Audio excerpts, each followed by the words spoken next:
കരുതാതിരിക്കുമോ? എന്നെ മാത്രം കണ്ടു സ്വർഗം വിട്ടവൻ എനിക്കായി കരുതാതിരിക്കുമോ? എനിക്കായി സ്വപുത്രനെ തന്നവൻ തൻ കൂടെല്ലാം നൽകാതിരിക്കുമോ? എന്നെ മാത്രം കണ്ടു സ്വർഗം വിട്ടവൻ എനിക്കായി കരുതാതിരിക്കുമോ? ഹല്ലേലൂയ സ്വർഗ്ഗത്തിൽ മുഴങ്ങട്ടെ, ഹല്ലേലൂയ എൻ ഹൃദയത്തിൽ ഉയരട്ടെ. ക്രൂശൻ സ്നേഹം മാത്രം എൻ്റെ ഉള്ളത്തിൽ കീർത്തനമായെന്നും നിലനിൽക്കട്ടെ. ഹല്ലേലൂയ സ്വർഗ്ഗത്തിൽ മുഴങ്ങട്ടെ, ഹല്ലേലൂയ എൻ ഹൃദയത്തിൽ ഉയരട്ടെ. ക്രൂശൻ സ്നേഹം മാത്രം എൻ്റെ ഉള്ളത്തിൽ കീർത്തനമായെന്നും നിലനിൽക്കട്ടെ.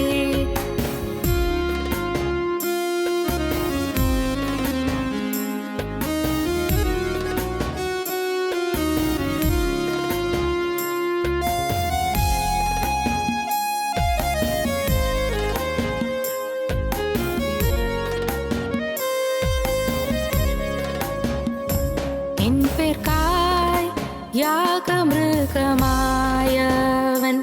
എൻ്റെ കണ്ണീർ കാണാതിരിക്കുമോ? എല്ലാവരാലും ഒറ്റപ്പെട്ട കുഞ്ഞാടു കാണവരെ ഉയർത്താതിരിക്കുമോ? എൻ പേർക്കായി യാഗമൃഗമായവൻ എൻ്റെ കണ്ണീർ കാണാതിരിക്കുമോ? എല്ലാവരാലും ഒറ്റപ്പെട്ട കുഞ്ഞാടു താണവരെ ഉയർത്താതിരിക്കുമോ? ഹല്ലേലൂയ സ്വർഗ്ഗത്തിൽ മുഴങ്ങട്ടെ, ഹല്ലേലൂയ എൻ ഹൃദയത്തിൽ ഉയരട്ടെ. ക്രൂശൻ സ്നേഹം മാത്രം എൻ്റെ ഉള്ളത്തിൽ കീർത്തനമായെന്നും നിലനിൽക്കട്ടെ. ഹല്ലേലൂയ സ്വർഗ്ഗത്തിൽ മുഴങ്ങട്ടെ, ഹല്ലേലൂയ എൻ ഹൃദയത്തിൽ ഉയരട്ടെ. ക്രൂശൻ സ്നേഹം മാത്രം എൻ്റെ ഉള്ളത്തിൽ കീർത്തനമായെന്നും നിലനിൽക്കട്ടെ.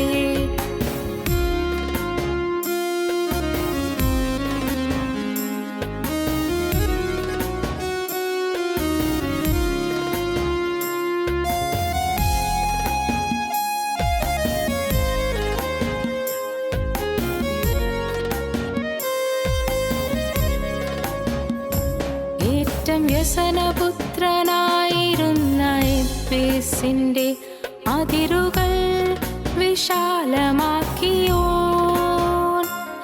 ഇസഹാക്കിനായൊരാട്ടുകൊറ്റനെ കരുതിയോൻ എനിക്കായി കരുതാതിരിക്കുമോ? ഏറ്റം വ്യസനപുത്രനായിരുന്ന എഫേസിന്റെ അതിരുകൾ വിശാലമാക്കിയോൻ, ഇസഹാക്കിനായൊരാട്ടുകൊറ്റനെ കരുതിയോൻ എനിക്കായി കരുതാതിരിക്കുമോ? ഹല്ലേലൂയ സ്വർഗ്ഗത്തിൽ മുഴങ്ങട്ടെ, ഹല്ലേലൂയ എൻ ഹൃദയത്തിൽ ഉയരട്ടെ. ക്രൂശൻ സ്നേഹം മാത്രം എൻ്റെ ഉള്ളത്തിൽ കീർത്തനമായെന്നും നിലനിൽക്കട്ടെ. ഹല്ലേലൂയ സ്വർഗ്ഗത്തിൽ മുഴങ്ങട്ടെ, ഹല്ലേലൂയ എൻ ഹൃദയത്തിൽ ഉയരട്ടെ. ക്രൂശൻ സ്നേഹം മാത്രം എൻ്റെ ഉള്ളത്തിൽ കീർത്തനമായെന്നും നിലനിൽക്കട്ടെ. ഞങ്ങളോ ക്രൂശിക്കപ്പെട്ട ക്രിസ്തുവിനെ പ്രസംഗിക്കുന്നു. ദൈവ തിരുനാമത്തിന് മഹത്വം ഉണ്ടാകട്ടെ. യെശയ്യാ പ്രവാചകന്റെ പുസ്തകം 49 അധ്യായം 17 വാക്യം വായിക്കാം. നിന്റെ മക്കൾ ബദ്ധപ്പെട്ടു വരുന്നു, നിന്നെ നശിപ്പിച്ചവരും ശൂന്യമാക്കിയവരും നിന്നെ വിട്ടുപോകുന്നു. തലപൊക്കി ചുറ്റും നോക്കുക. തലപൊക്കി ചുറ്റും നോക്കുക. തലപൊക്കി ചുറ്റും നോക്കുക. അതേ വാക്യം തന്നെയാണ് യെശയ്യാ പ്രവാചകന്റെ പുസ്തകം 60 അധ്യായം 4 വാക്യത്തിൽ നാം വായിക്കുന്നത്. നീ തലപൊക്കി ചുറ്റും നോക്കുക. തലപൊക്കി ചുറ്റും നോക്കുക. എന്തായിരിക്കും ദൈവമായ കർത്താവ് തൻ്റെ പ്രവാചകനിൽ കൂടി ഇങ്ങനെ പറഞ്ഞത്? തല താഴ്ത്തിയിരിക്കുന്ന ഒരു സമൂഹത്തോട്, തല കുനിഞ്ഞു പോയ ഒരു സമൂഹത്തോട്, ഏതോ ചില കാരണങ്ങളാൽ അപകർഷതാബോധം പുലർത്തുന്ന മനുഷ്യനോട് ദൈവം കൽപ്പിക്കുകയാണ്, നീ തല താഴ്ത്തിയിരിക്കേണ്ട, നീ തല താഴ്ത്തിയിരിക്കേണ്ട, നീ തല കുമ്പിട്ടിരിക്കേണ്ട, നിനക്ക് തല പൊക്കാം. തല പൊക്കി ചുറ്റും നോക്കുക, ചുറ്റും നോക്കിക്കൊള്ളുക. തല പൊക്കി ചുറ്റും നോക്കുക. നാം തിരുവചനം വായിക്കുമ്പോൾ അനേകം സ്ഥലങ്ങളിൽ തലപൊക്കുവാൻ ആഹ്വാനം ചെയ്യുന്നതായ വചനം നമുക്ക് കാണാൻ സാധിക്കും. ആദ്യം അത് കാണുന്നത് അബ്രഹാമിനെക്കുറിച്ചാണ്.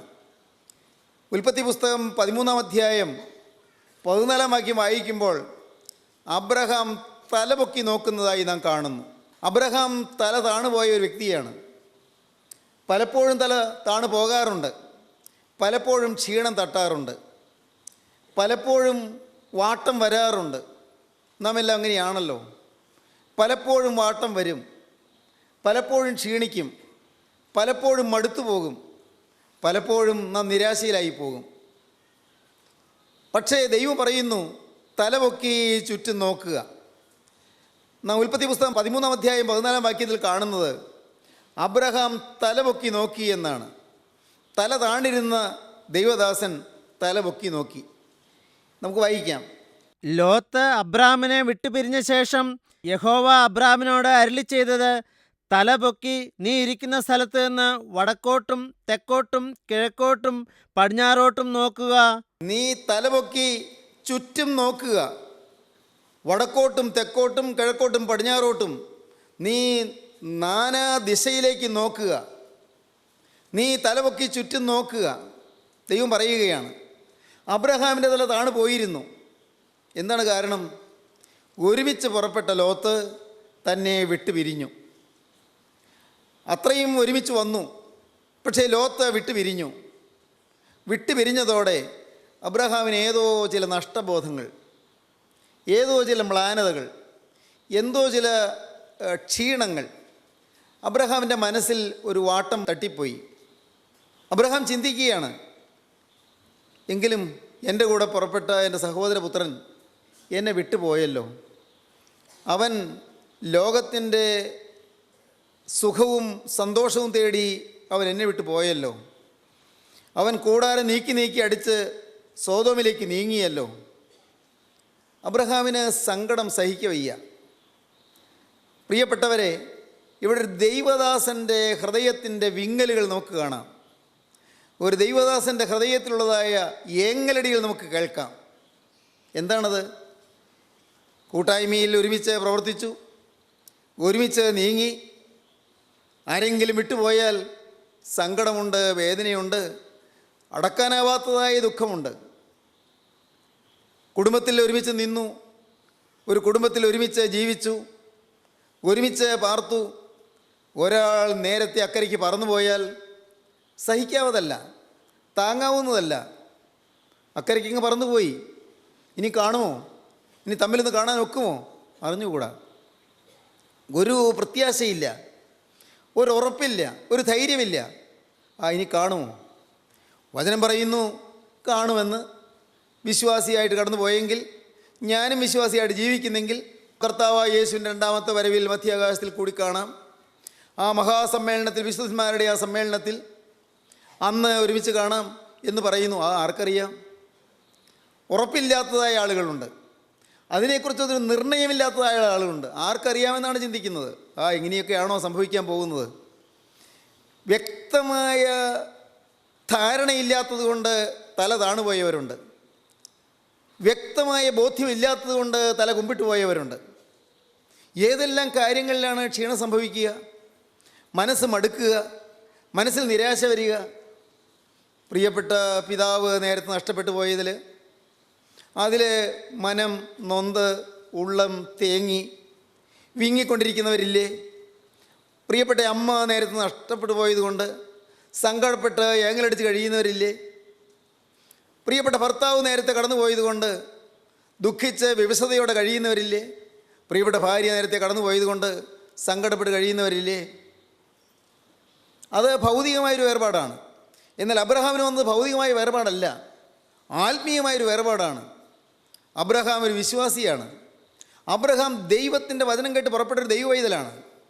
അബ്രഹാമിനറിയാം ദൈവം പറഞ്ഞ വാക്ക് കേട്ട് പുറപ്പെട്ടാൽ കിട്ടുന്ന മേന്മ എന്താണെന്നും അതിൻ്റെ നേട്ടം എന്താണെന്നും നിത്യതയിലേക്കുള്ള മുതൽക്കൂട്ടം എന്താണെന്നും അബ്രഹാമിനറിയാം.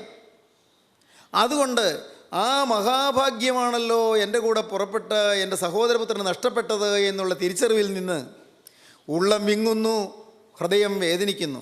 ദൈവത്തിന് സ്തോത്രം. ആത്മാവിനെക്കുറിച്ചുള്ള ഭാരം അതൊരു നല്ല ലക്ഷണമാണ്.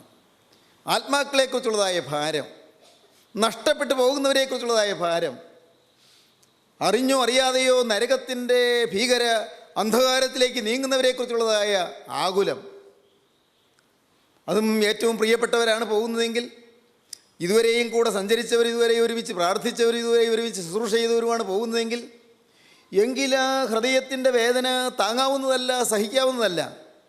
അബ്രഹാമിനതാണ് വന്നത്.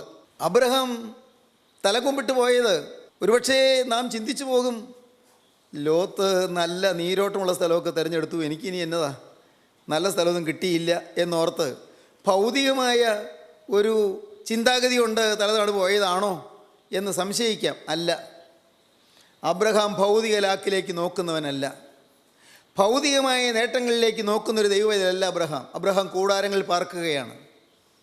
എന്നുമെന്നും കൂടാരങ്ങളിലേ വസിച്ചിട്ടുള്ളൂ. അബ്രഹാം സ്ഥിരവാസിയല്ല. സ്ഥിരവാസം അബ്രഹാമിന് ചിന്തിക്കാൻ പോലും സാധ്യമല്ലാത്ത കാര്യമാണ്. എബ്രായ ലേഖനം 11-ാം അധ്യായത്തിൽ പറയും, അവൻ കൂടാരങ്ങളിൽ പാർത്തുകൊണ്ട് ദൈവം ശില്പിയായി നിർമ്മിച്ചതും അടിസ്ഥാനങ്ങളുള്ളതുമായ നഗരത്തിനായി കാത്തിരുന്നു. ദൈവം ശില്പിയായി നിർമ്മിച്ചൊരു നഗരമുണ്ട്, അടിസ്ഥാനങ്ങളുള്ളതൊരു നഗരമുണ്ട്. അത് ഉറപ്പുള്ള ഒരു നഗരമാണ്, അടിസ്ഥാനമുള്ള നഗരമാണ്, സ്വർഗീയ സിയോൻ പുരിയാണ്. ആ അടിസ്ഥാനമുള്ള നഗരത്തിന് വേണ്ടി കാത്തിരിക്കുകയാണ് അബ്രഹാം. ഇവിടെ കൂടാരങ്ങളിൽ ഞാനൊരു കൂടാരവാസിയാണ് എന്ന് സ്വയം സാക്ഷിച്ചുകൊണ്ട് ജീവിക്കുകയാണ്. ഭൂമിയിൽ നീരോട്ടമുള്ള സ്ഥലങ്ങൾ കിട്ടിയില്ല എന്ന് അബ്രഹാം ചിന്തിക്കുന്നില്ല. പക്ഷേ ഇതിനപ്പുറം ആത്മാക്കളെക്കുറിച്ചുള്ള ഭാരം, ലോകത്തിനെക്കുറിച്ചുള്ള ഭാരം എന്നുള്ളതിനപ്പുറം മറ്റെന്തെങ്കിലും ഉണ്ടോ? ഉണ്ട്. അബ്രഹാം നോക്കിയപ്പോൾ പിന്നെയും ഉണ്ട്. തെക്കോട്ടും വടക്കോട്ടും പടിഞ്ഞാറോട്ടും കിഴക്കോട്ടും നോക്കുമ്പോൾ കുറേയേറെ ഭൂമി. നീരോട്ടമുള്ള സ്ഥലങ്ങൾ ലോകത്ത് തിരഞ്ഞെടുത്തെങ്കിലും പിന്നെയും ഉണ്ട് അബ്രഹാമിന് വീതം. അബ്രഹാമിന് കിട്ടിയ പങ്ക് പിന്നെയും ഉണ്ട്, കുറേയേറെ ഭൂമിയുണ്ട്. തലതാണ് പോയി. അതെന്താണ് തലതാണ് പോയത്? ഈ ഭൂമിയെല്ലാം ആർക്ക്? എന്തിന്? ഞാൻ, എൻ്റെ ഭാര്യ, ഞങ്ങൾ മാത്രം. മക്കളില്ലല്ലോ, ഞങ്ങൾക്ക് മക്കളില്ലല്ലോ. എന്തിന് ഈ ഭൂമി? എന്തിന് ഈ സ്വത്ത്? ഞങ്ങൾക്ക് മക്കളില്ലല്ലോ. മക്കളില്ലല്ലോ എന്ന തീവ്ര ദുഃഖം അബ്രഹാമിൻ്റെ തല താഴ്ത്തി. അബ്രഹാമിന് അതൊരു ഇൻഫീരിയോറിറ്റി ഫീലിങ്ങിന് കാരണമായി തീർന്നു. അപകർഷത ചിന്തയ്ക്ക് അത് കാരണമായി തീർന്നു. പ്രിയപ്പെട്ടവരെ, ഈ ലോകത്ത് ദൈവമക്കൾക്കും ഭൗതികമായ ചില കാര്യങ്ങളിൽ അപകർഷത വരാം. എനിക്ക് മക്കളില്ലല്ലോ, എൻ്റെ കുഞ്ഞിൻ്റെ വിവാഹം നടന്നില്ലല്ലോ, വിവാഹം നടത്താനുള്ള പൈസ ഇല്ലല്ലോ, കടം കൂടിക്കൂടി വന്നല്ലോ, കടം വീട്ടാനുള്ള മാർഗമില്ലല്ലോ, എനിക്ക് വിദ്യാഭ്യാസം കിട്ടിയില്ലല്ലോ, എനിക്ക് മറ്റുള്ളവരെ പോലെ ആരോഗ്യമില്ലല്ലോ, ഞാനൊരു രോഗിയായിപ്പോയല്ലോ, ഈ പ്രായത്തിൽ ഞാനൊരു തീരാരോഗി എന്നതുപോലെ ആയിപ്പോയല്ലോ, എനിക്ക് ഈ ലോകത്ത് വേണ്ടതുപോലെ സുഖമായിട്ടും സന്തോഷമായിട്ടും സമാധാനമായിട്ട് ജീവിക്കാൻ ഒരു കുടുംബ സമാധാനമില്ലല്ലോ, കുടുംബ സ്വൈര്യമില്ലല്ലോ, എനിക്കൊരു നല്ല വീടില്ലല്ലോ, എനിക്ക് സ്വന്തമായിട്ട് എടുക്കാൻ 10 രൂപ കൈവശം കിട്ടുന്ന ഒരു വരുമാന മാർഗമില്ലല്ലോ, എനിക്ക് നല്ലൊരു തൊഴിലില്ലല്ലോ, എനിക്ക് സൗന്ദര്യമില്ലല്ലോ. ഏതെല്ലാം കാര്യങ്ങളിൽ അപകർഷത നാം പുലർത്തുന്നുണ്ട്. ദൈവമക്കളായ നമുക്കും ജീവിതം ക്രിസ്തുവിന് സമർപ്പിച്ചതായ നമുക്കും ഉള്ളിൻ്റെ ഉള്ളിൽ ചില അപകർഷതകളില്ലേ എന്ന് ചിന്തിച്ചു നോക്കൂ. നമ്മുടെ ജീവിതത്തിൽ എവിടെയെല്ലാം ഉണ്ട് അപകർഷതകൾ? എവിടെയെല്ലാം ഉണ്ട് നമുക്ക് ഒരു അപകർഷതാബോധം? സ്നേഹിതരെ, ഞാൻ നിങ്ങളോട് പറയട്ടെ, ജീവിതത്തിൽ അപകർഷതാബോധത്തോടെ തലതാണ് പോയവരുടെ തല ഉയർത്താൻ കൽപ്പിക്കുന്നൊരു ദൈവം ജീവിക്കുന്നുണ്ട്. നിങ്ങൾ വിശ്വസിക്കൂ, ഞാൻ പറഞ്ഞു തരാം. എവിടെയെല്ലാം നിങ്ങൾക്ക് അപകർഷതയുണ്ടോ അവിടെയെല്ലാം നിങ്ങളുടെ തല നിവർത്തിച്ച് തല ഉയർത്തി നിങ്ങൾക്ക് തലയെടുപ്പോടെ നിൽക്കാനും നടക്കാനും കൃപ തരുന്ന ജീവനുള്ള ദൈവം നിങ്ങളെ സ്നേഹിക്കുവാൻ, നിങ്ങളെ കരുതുവാൻ നിങ്ങളുടെ അരികത്തുണ്ട് എന്ന് പ്രിയപ്പെട്ടവരെ നിങ്ങൾ വിശ്വസിച്ചുകൊള്ളൂ. ഞാൻ വിശ്വസിക്കുന്നു. നിങ്ങളോട് ഞാൻ പലവട്ടം പറഞ്ഞിട്ടുണ്ടല്ലോ, ഞാൻ തലതാണ് പോയൊരു മനുഷ്യനാണ്. ഞാൻ ക്ഷീണിതനായിപ്പോയൊരു മനുഷ്യനാണ്. ഞാൻ അവശനായിപ്പോയൊരു മനുഷ്യനാണ്. ഞാൻ രോഗിയായിപ്പോയൊരു മനുഷ്യനാണ്. പല പ്രാവശ്യം പറഞ്ഞുകൊണ്ട് ഞാൻ ആവർത്തിക്കുന്നില്ല. എല്ലാ വിധത്തിലും അപകർഷതാബോധം കൊണ്ട് തല താണുപോയ ഒരു സാധു മനുഷ്യൻ. ദൈവത്തിന് സ്തോത്രം. ദൈവത്തിൻ്റെ വലിയ നാമം മഹത്വപ്പെടട്ടെ.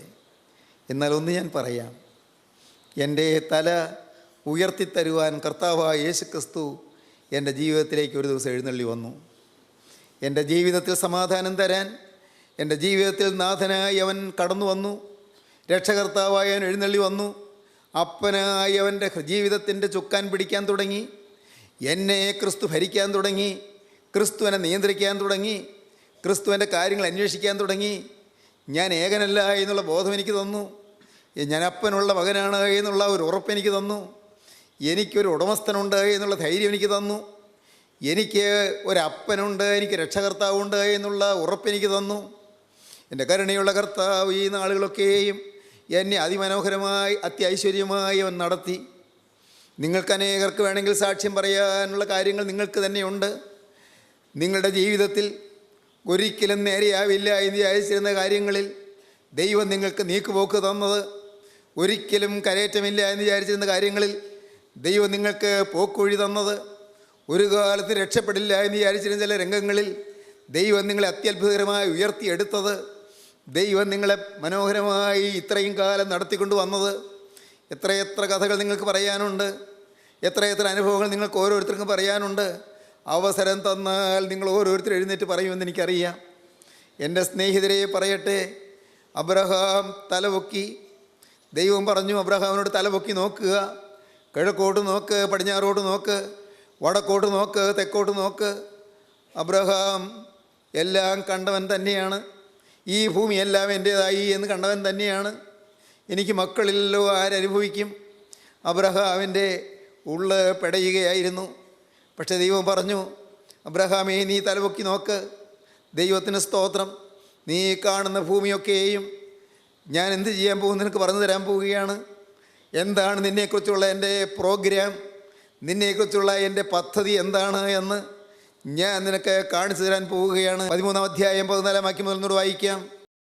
ലോത്ത് അബ്രാമിനെ വിട്ടു പിരിഞ്ഞ ശേഷം യഹോവ അബ്രാമിനോട് അരുളിച്ചെയ്തത്, തലപൊക്കി നീ ഇരിക്കുന്ന സ്ഥലത്ത് നിന്ന് വടക്കോട്ടും തെക്കോട്ടും കിഴക്കോട്ടും പടിഞ്ഞാറോട്ടും നോക്കുക. നീ കാണുന്ന ഭൂമിയൊക്കെയും ഞാൻ നിനക്കും നിന്റെ സന്തതിക്കും ശാശ്വതമായി തരും.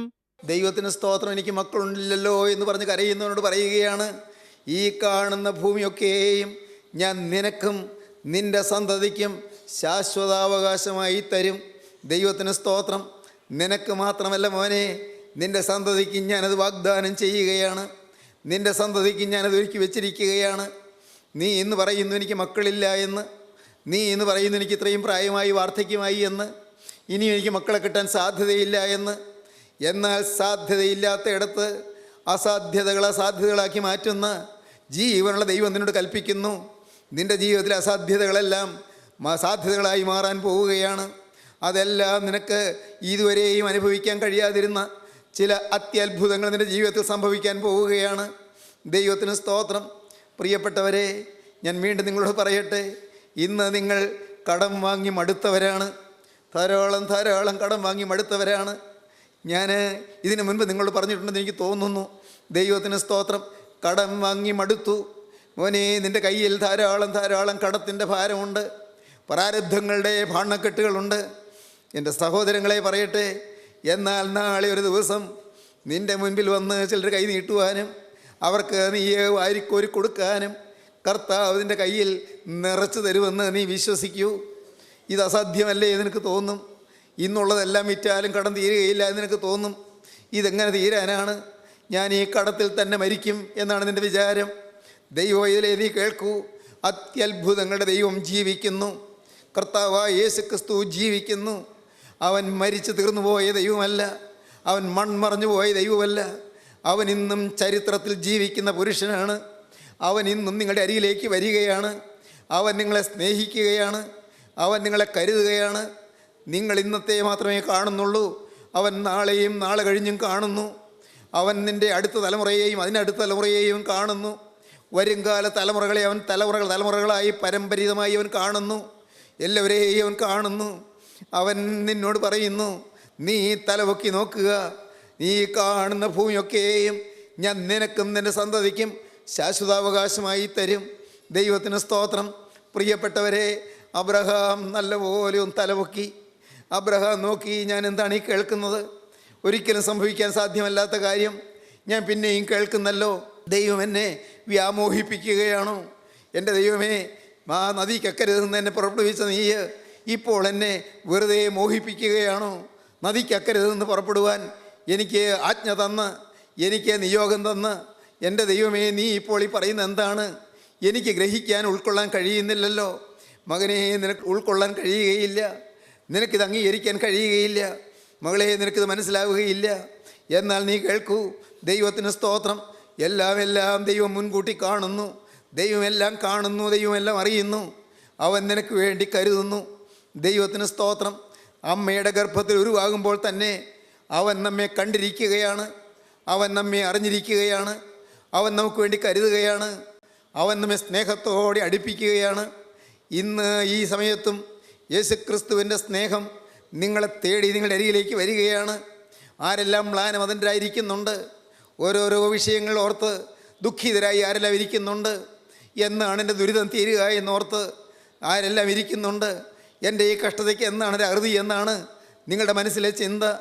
എൻ്റെ ഈ യാതനയ്ക്ക് എന്നാണ് ഒരു അവസാനം എന്നാണ് നിങ്ങളുടെ പലരുടെയും ഹൃദയത്തിൻ്റെ ഉൾത്തേങ്ങൽ. എൻ്റെ സ്നേഹിതരെ പറയട്ടെ, എന്നാൽ നിങ്ങളുടെ അരികത്തേക്ക് വരുന്ന ക്രിസ്തു നിങ്ങൾക്ക് തരുന്ന ഉറപ്പ് എന്താണ്? അവൻ നിങ്ങൾക്ക് തരുന്ന സ്നേഹത്തിൻ്റെ വാഗ്ദാനം എന്താണ്? നീ തലപൊക്കി ചുറ്റും നോക്കുക. ദൈവത്തിന് സ്തോത്രം. സ്നേഹിതരെ, നിങ്ങൾ ചുറ്റും നോക്കുക. നിങ്ങളുടെ ജീവിതത്തിൽ സന്തോഷത്തിൻ്റെ കാലങ്ങൾ, സമാധാനത്തിൻ്റെ കാലങ്ങൾ അവൻ നിങ്ങൾക്ക് തരും. ഇന്ന് നിങ്ങൾ മരിച്ചാൽ മതിയെന്ന് ഓർക്കുന്നവരുണ്ട്. എനിക്കിനി എന്തിന് ജീവിക്കണം? ആർക്ക് വേണ്ടി ജീവിക്കണം? എന്തിന് ജീവിക്കണം? എൻ്റെ ജീവിതം കൊണ്ട് ആർക്കാണ് മെച്ചമുള്ളത്? ആർക്കാണ് പ്രയോജനമുള്ളത്? ഞാൻ കൂടിയേ കഴിയൂ എന്ന് ആർക്കാണ് നിർബന്ധം? ഞാനും കടന്നു പോവുകയല്ലേ നല്ലത് എന്ന് ചിന്തിക്കുന്ന എത്രയോ പേരുണ്ട്. സ്നേഹിതരെ, അങ്ങനെ ഒരിക്കലെങ്കിലും ചിന്തിച്ചിട്ടുള്ളവരല്ലേ നിങ്ങൾ പലരും. എന്നാൽ നിങ്ങളോട് പറയട്ടെ, ദൈവത്തിന് സ്തോത്രം. നിങ്ങൾ വിലയില്ലാത്തവരല്ല, നിങ്ങൾ വിലയേറിയവരാണ്. നിത്യനായ ദൈവത്തിൻ്റെ തിരുമുൻപിൽ നിങ്ങൾ വിലപ്പെട്ടവരാണ്. ജീവനുള്ള ദൈവം നിങ്ങളുടെ കുറവുകളെല്ലാം കാണുന്നത്. നിങ്ങൾക്കിനി കിട്ടാൻ പോകുന്ന സാധ്യതകളെയാണ് കാണുന്നത്. എന്തെല്ലാമാണ് നിങ്ങളുടെ സാധ്യതകൾ? അത് കർത്താവ് കാണുന്നുണ്ട്. നിങ്ങളുടെ ജീവിതത്തിൽ എന്തെല്ലാം പൊട്ടൻഷ്യാലിറ്റീസ് ഇനിയുണ്ട്, എന്തെല്ലാം പോസിബിലിറ്റീസ് ഇനിയുണ്ട്, എല്ലാം കർത്താവ് മുൻകൂട്ടി കാണുകയാണ്. അതെല്ലാം കണ്ടുകൊണ്ട് അവൻ നിങ്ങളെ അനുഗ്രഹിക്കാൻ കരം നീട്ടുകയാണ്. ദൈവത്തിന് സ്തോത്രം. തലപൊക്കി ചുറ്റും നോക്കുക. ഈ കാണുന്ന ഭൂമിയൊക്കെയും ഞാൻ നിനക്കും നിൻ്റെ സന്തതിക്കും ശാശ്വത അവകാശമായി തരും. അബ്രഹാം തലപൊക്കി ചുറ്റും നോക്കി. ദൈവം തന്ന ആ വാഗ്ദത്തം അബ്രഹാം ശ്രദ്ധയോടെ കേട്ടു. ദൈവത്തിന് സ്തോത്രം. ദൈവം പിന്നെയും പറയുകയാണ്, ഞാൻ നിൻ്റെ സന്തതിയെ ഭൂമിയിലെ പൊടി പോലെയാക്കും. എന്താണ് ഈ കേൾക്കുന്നത്? ഞാൻ നിൻ്റെ സന്തതിയെ ഭൂമിയിലെ പൊടി പോലെയാക്കും. പൂഴി മണ്ണിനെ ആർക്കെങ്കിലും അളക്കാനോ എണ്ണാനോ പറ്റുമോ? ഇല്ലല്ലോ. ഭൂമിയിലെ പൊടി എണ്ണുവാൻ കഴിയുമെങ്കിൽ നിൻ്റെ സന്തതിയെയും എണ്ണാം. ദൈവം ഒന്നുകൂടി വ്യക്തമായിട്ട് പറയുകയാണ്, ഭൂമിയിലെ പൊടിയെ എണ്ണാമെങ്കിൽ നിൻ്റെ സന്തതിയെ എണ്ണാം. സാധ്യമല്ലല്ലോ. സന്തതി പരമ്പരകൾ, അസംഖ്യം സന്തതികൾ, സംഖ്യാതീതമായ സന്തതികൾ നിനക്ക് ലഭിക്കുമെന്നാണ് ദൈവം പറയുന്നത്. നീ ഭൂമിയിലെ പൊടി എണ്ണുവാൻ കഴിയുമെങ്കിൽ നിൻ്റെ സന്തതിയെയും എണ്ണാം. നീ പുറപ്പെട്ട് ദേശത്ത് നെടുകയും കുറുകയും സഞ്ചരിക്കുക. ഞാനത് നിനക്ക് തരും. മോനെ, ഇത്രയും കൊണ്ട് നീ തൃപ്തിപ്പെടണ്ട. ഇനിയും നീ സഞ്ചരിച്ചുകൊള്ളൂ, നെടുകയും കുറുകയും സഞ്ചരിച്ചുകൊള്ളൂ. അതും നിനക്ക് ഞാൻ തരാം. കാരണം നിനക്ക് എണ്ണിയാൽ തീരാത്ത സന്തതി ഉണ്ടാകും. എൻ്റെ ജീവനുള്ള ദൈവത്തിന് സ്തോത്രം. സ്നേഹിതരെ, ഈ സമയത്ത് ഞാൻ വിനയപൂർവ്വം നിങ്ങളോടൊന്ന് അപേക്ഷിക്കട്ടെ. നിങ്ങൾ പ്രാർത്ഥിക്കണം. കർത്താവേ, ജീവനുള്ള ദൈവമേ, സഭാഭേദം കൂടാതെ, സമുദായ ഭേദം കൂടാതെ, മതവ്യത്യാസം കൂടാതെ അനേകര് ക്രൂസിലെ സ്നേഹം ഒന്ന് കാണാൻ അതിനിടയാകണമേ കർത്താവേ. അങ്ങനെ സന്തതികൾ പരമ്പരിതമായി വളരുവാനും എണ്ണം പെരുകുവാനും കർത്താവേ, അനേകർ ക്രൂസിലെ സ്നേഹത്തിൻ്റെ ചുവട്ടടിയിലേക്ക് ഓടി അണയുവാനും ഇടയാകണമേ. നിങ്ങൾ പ്രാർത്ഥിക്കൂ. കരുണയുള്ള കർത്താവിൻ്റെ സന്നിധിയിൽ അനേകർ വന്നു ചേരാൻ നിങ്ങൾ പ്രാർത്ഥിക്കൂ. ഞാൻ പറയുന്നത് നിങ്ങൾക്ക് മനസ്സിലായോ? ക്രൂസിലെ സ്നേഹത്തിൻ്റെ ആ സത്യസാക്ഷ്യം അനുഭവിക്കുന്നവർ, ക്രൂസിലെ സ്നേഹത്തിൻ്റെ അത്ഭുത ദൃശ്യം സ്വന്തം ജീവിതത്തിൽ അനുഭവിക്കുന്നവർ, ആ സ്നേഹം എന്താണ് എന്നറിയുന്നവർ, ത്യാഗത്തിൻ്റെ മനോമോഹനത്വം അറിയുന്നവർ, ക്രൂസിലെ ത്യാഗത്തിൻ്റെയും സ്നേഹത്തിൻ്റെയും അത്യത്ഭുത വശീകരണ ശക്തി അനുഭവിക്കുന്നവർ അനേകർ എഴുന്നേൽക്കട്ടെ പ്രിയപ്പെട്ടവരെ. ദേശങ്ങൾ ഉണരട്ടെ പ്രിയപ്പെട്ടവരെ, ദേശങ്ങൾ ഉണരട്ടെ, സഭകൾ ഉണരട്ടെ, കൂട്ടായ്മകൾ ഉണരട്ടെ, സമുദായങ്ങൾ ഉണരട്ടെ, മതങ്ങൾ ഉണരട്ടെ പ്രിയപ്പെട്ടവരെ. ദേശങ്ങൾ ഉണരട്ടെ. അനേകര് സത്യം കണ്ടെത്തട്ടെ, സത്യം അറിയട്ടെ, സത്യം വ്യാപിക്കട്ടെ. സത്യം ഒന്നേയുള്ളൂ. ഇതെല്ലാം വിട്ട് സത്യത്തെ അനേകർ പുൽകാൻ ഇടവരട്ടെ. സമ്പൂർണ്ണ സത്യം അത് ക്രിസ്തുവിൽ കൂടി വെളിപ്പെടുത്തിയതായ സ്വർഗീയ സ്നേഹമാണ്. ആ സ്നേഹത്തെ എല്ലാവരും അറിയുവാനിടയാകട്ടെ, എല്ലാവരും അനുഭവിക്കാനിടയാകട്ടെ. ആ സ്നേഹത്തിൻ്റെ കൊടിക്കീഴിലേക്ക് നമുക്ക് ഓടിയണയാം. നമുക്ക് നാഥനെ സ്തുതിക്കാം, നമുക്ക് യേശുവിനെ വാഴ്ത്താം, യേശുവിനായി ജീവിതം വേർതിരിക്കാം. നമുക്ക് വാഗ്ദാനം തരുന്ന ദൈവത്തെ, നമ്മുടെ തലയെ നിവർത്തുന്ന ദൈവത്തെ, നമ്മുടെ എല്ലാ ഇൻഫീരിയോറിറ്റിയും മാറ്റുന്ന ദൈവത്തെ നമുക്ക് ആരാധിക്കാം, ദൈവത്തെ സ്തുതിക്കാം, ദൈവത്തെ വാഴ്ത്താം, ദൈവത്തിനായി ജീവിതം സമർപ്പിക്കാം. ജീവിതം മുഴുവനായി ക്രിസ്തുവിൻ്റെ പാദപീഠത്തിലേക്ക് അർപ്പണം ചെയ്യാം. തിരുനാമം മഹത്വപ്പെടട്ടെ. നമുക്ക് പ്രാർത്ഥിക്കാം. സ്നേഹം നിറഞ്ഞ പരിശുദ്ധ പിതാവേ, ഈ നല്ല സമയത്തിനായി ഞങ്ങൾ നിന്നെ സ്തുതിക്കുന്നു, ഞങ്ങൾ നിന്നെ സ്തോത്രം ചെയ്യുന്നു. തിരുവചനങ്ങൾക്കായി സ്തോത്രം. കർത്താവേ, എൻ്റെ ജീവനുള്ള ദൈവമേ, തലപൊക്കി ചുറ്റും നോക്കുവാൻ ഇന്ന് ഞങ്ങളോട് കൽപ്പിച്ചതിനായി ഞങ്ങൾ നിന്നെ സ്തുതിക്കുന്നു. ഞങ്ങളുടെ ജീവിതത്തിലെ കുറവുകൾ പോക്കുവാനും ഞങ്ങളുടെ ക്ഷീണാവസ്ഥകൾ മാറ്റുവാനും അനന്ത സാധ്യതകളിലേക്ക് ഞങ്ങൾ നയിക്കുവാനും അവിടുത്തെ പരിശുദ്ധാത്മാവ് ഞങ്ങളുടെ കരം പിടിക്കുന്നതിനായി ഞങ്ങൾ നിന്നെ സ്തുതിക്കുന്നു. എല്ലാവരെയും വാഴ്ത്തണമേ, എല്ലാവരെയും അനുഗ്രഹിക്കണമേ. യേശുവിൻ നാമത്തിൽ തന്നെ. ആമീൻ.